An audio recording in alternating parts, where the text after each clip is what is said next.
जय गुरुदेव, जय गुरुदेव, जय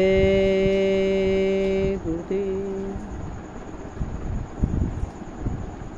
आपके जीवन में सुख की लालसा प्राणी का सबसे बड़ा मोह है, क्योंकि हम आप एक सुख के बाद दूसरे की इच्छा रखते हैं कि एक फिर नया हमें सुख प्राप्त हो।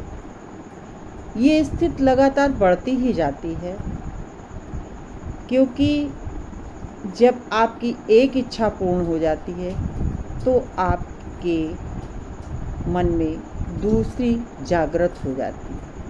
जब दूसरी पूर्ण होती है तो फिर तीसरी इच्छा जागृत हो जाती है। इस तरीके से ये प्रक्रिया निरंतर चलती ही रहती है और मनुष्य इसमें डूबता ही चला जाता है। हम और आप इसे अच्छी तरीके से जानते हैं कि जब हम किसी इच्छा की पूर्ति हो जाती है तो दूसरी की लालसा में कितना छटपटाते हैं और कितना बेचैन हो जाते हैं और उसी में डूबते हुए चले जाते हैं। इस तरीके से ये जो संसार का सुख है, ये हमें कहीं ना कहीं ईश्वर भक्ति से दूर रखता है। किसी भी सांसारिक सुख में प्रभु का भजन कर पाना असंभव है, क्योंकि संसार में जो सुख दिखता है वो भटकाव है। यही भटकाव मन को निरंतर भटकाता रहता है। आप मन, क्रम, वचन हर जगह से भटकते चले जाते हो। जन्म जन्मांतर से हम और आप भटक ही तो रहे, क्योंकि संसार में सुख की तलाश करते रहे। कभी धन के रूप में, कभी ऐश्वर्य के रूप में, कभी विलासता के रूप में और कभी परिवार के रूप में। इसी भ्रम में हमारा और आपका जीवन पड़ा रहा। आपके जीवन में ऐसे में भजन भाव बन पाना बहुत ही असंभव है। ये तो गुरु की ही कृपा से हो सकता है, और गुरु की कृपा तभी होगी जब आपके जीवन में सत्संग का प्रादुर्भाव होगा, यानी आपके जीवन में निरंतर सत्संग होगा। तभी आप प्रभु की भक्ति की ओर बढ़ सकोगे, क्योंकि जब आपके जीवन में सत्संग आता है तो आपके भाव कुभाव नहीं बन पाते और आप पाप करने से बचे रहते हो। मन स्वस्थ रहता है और गुरु के रूप में या साधु के रूप में कहीं ना कहीं प्रभु भक्ति के लिए वो गुरु आपको चुन लेता है। और कहीं अगर आपको गुरु की सेवा और उनका सानिध्य प्राप्त हो जाए तो जीव का कल्याण ही हो जाता है। लेकिन अगर गुरु आपके जीवन में नहीं आया है और आप किसी संत महापुरुष के दरबार में या उसके सानिध्य में किस भाग्य की बहुत बड़े पुण्यों के फल से आप वहाँ पहुँच गए हो, तो जानते हैं आपकी क्या दशा होती है। साधुन के सत्संग से थर थर कापे देह, कबहू भाव कुभाव ले मन मिट जाए स्नेह। ऐसा क्यों होता है? जब हम किसी संत सतगुरु के दरबार में पहुंचते हैं तो हमारा शरीर कंपन करने लगता है। ऐसा कंपन क्यों होता है? क्योंकि मैंने आपको पहले भी ये चीज़ बताई है कि संत सतगुरु का जो आभा मंडल है या उनकी जो चेतना शक्ति है, जब वो आपको कहीं ना कहीं छूती है तो आपका जो पाप कर्म है या पिछले जन्म के जो आपके एक तरीके से दुष्कर्म हैं, उनका धीरे धीरे विनाश होना शुरू हो जाता है। तो वही वो कह रहे हैं कि साधु के संग में जाने से चूँकि हमारे पाप का नाश होने लगता है, तो हमारा संपूर्ण शरीर पूर्व जन्म के या इस जन्म के पापों के कारण थर थर काँपने लगता है। और जब आपके हृदय में पाप और पुण्य के जो भाव और कुभाव हैं वो आते हैं, तो उनसे क्या होता है कि आपका जो मन है वो प्रभु प्रीति की ओर नहीं लग पाता है, क्योंकि जो आपके पिछले जन्म के वो पाप कर्म हैं वो आपको उस ओर खींचते हैं, और गुरु का आभा मंडल आपके पापों का विनाश करके अपनी ओर आकर्षित करता है। इसलिए आप हमेशा ये याद रखें कि जब भी आप संत सतगुरु के करीब जाएं या आप एक सच्चे संत का आपको सानिध्य मिले, तो वो जो कहें उनकी सेवा और उनकी भक्ति में एकदम पूर्ण तन्मयता के साथ जुड़ जाएं। फिर इधर उधर भटकना नहीं है आपको, क्योंकि उनकी सेवा, उनकी भक्ति ही आपको उस मार्ग की ओर ले जाएगी जिधर की इस नश्वर शरीर को जाना चाहिए।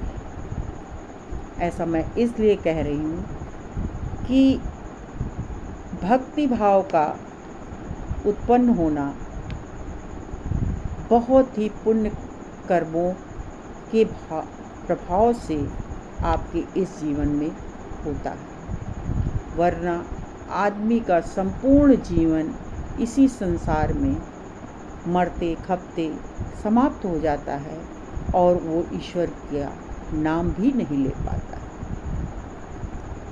इसी प्रकार से वो जो ईश्वर है वो किसी के साथ असमानता का व्यवहार नहीं करता है, चाहे कोई गरीब हो, चाहे अमीर हो, कोई ऊंच हो या नीच हो, कैसा भी प्राणी हो, अंधा हो, लंगड़ा हो, लूला हो, धनी हो, हैं, वो सबके साथ एक समान व्यवहार करता है। और हर व्यक्ति के जीवन में एक बार ऐसा अवसर अवश्य आता है कि वो संत सतगुरु का उससे मिलन होता है, लेकिन प्राणी उस सत्य को जान सके,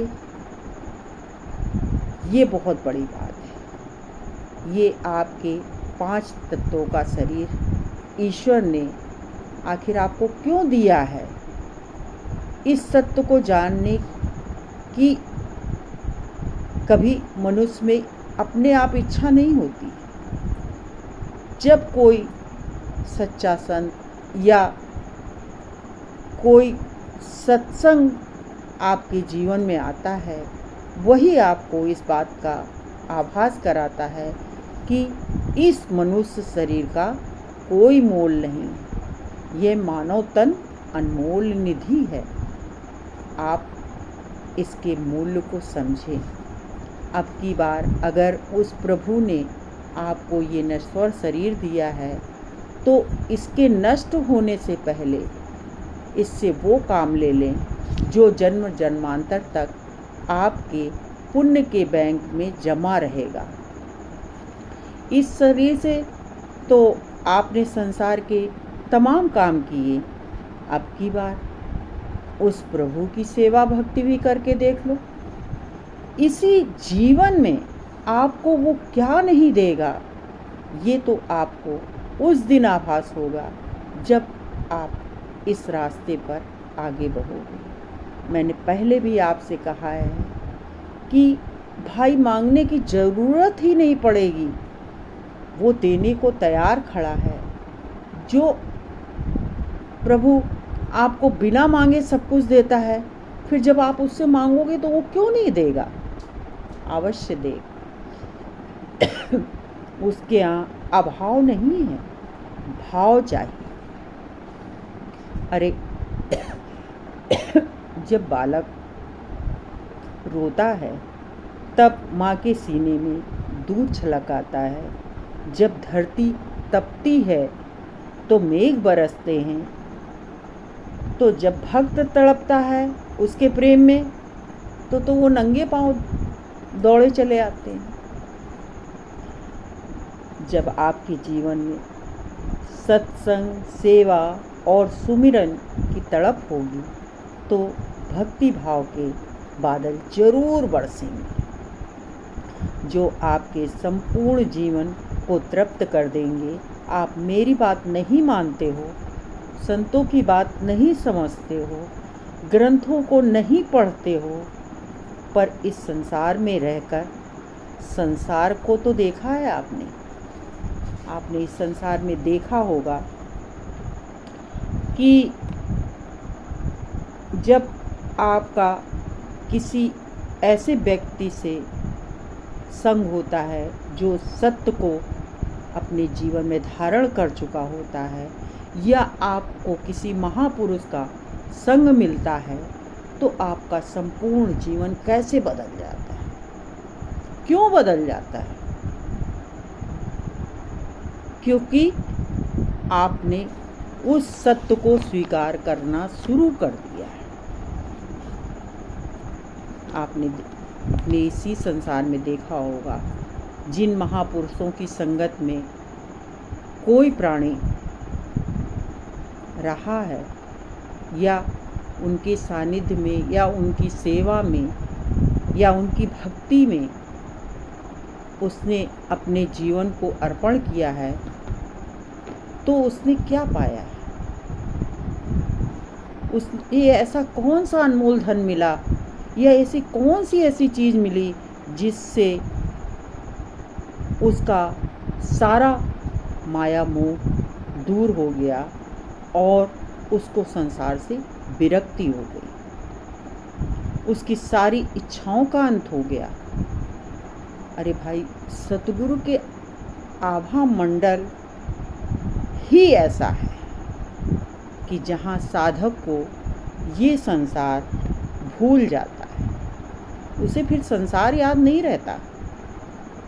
चाह कर भी सांसारिक लोगों के भाव को भाव उसे आकर्षित नहीं कर पाते, उसे दुखी नहीं कर पाते, उसको परेशान नहीं कर पाते, क्योंकि उसका मन इतना निर्मल हो चुका होता है कि उसके अंदर ऐसी कोई भी भावना नहीं बचती है कि जिससे वो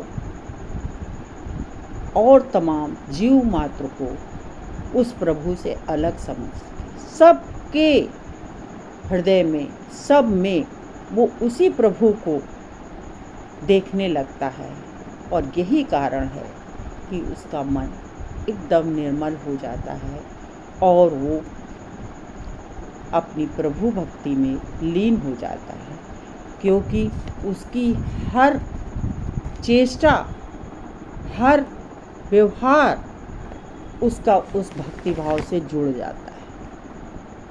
इसीलिए मैं आपसे कहती हूँ कि आपने धन माल खजाना बहुत कमाया, लेकिन नाम की कमाई आप दिन भर में जब आपको समय मिले आप करके देखिए। जिस दिन आपको उसकी अनुभूति का अनुभव हो जाएगा, आप खुद कहोगे कि मैंने आज तक जो नहीं पाया वो आज मुझे मिला। इन्हीं शब्दों के साथ मैं विराम देती हूँ और कुछ सत्संगी भाई बहनों के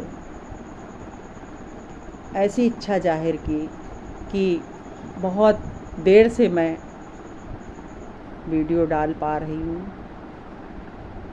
क्या करूँ, कुछ उम्र का तकाजा है, और दूसरी बात गुरु महाराज के आश्रम में जाने के बाद मैंने पहले भी आपको बताया है फिर कह रही हूँ कि उस अनुभूति को मैं शब्दों में तो बयां नहीं कर सकती। ये तो जब किसी को मिलता है वो सिर्फ उसको महसूस कर सकता है, बता नहीं सकता। यही सब कारण है कि नहीं समय निकाल पाती हूँ, इसके लिए आप क्षमा करेंगे। और नाम की कमाई ज़रूर करें। ये मेरे जीवन का संपूर्ण अनुभव या संपूर्ण जो ईश्वर की उपलब्धि कहें या कुछ भी कहें आप अपने शब्दों में, बहुत बड़ा सत्य है कि आपका भी जीवन बहुत बदल जाएगा, बहुत सुधर जाएगा, सब कुछ मिलेगा, इसी जीवन में मिलेगा। ये बहुत बड़ी मेरे जीवन की भी उपलब्धि है और चाहती हूँ कि आप सबको भी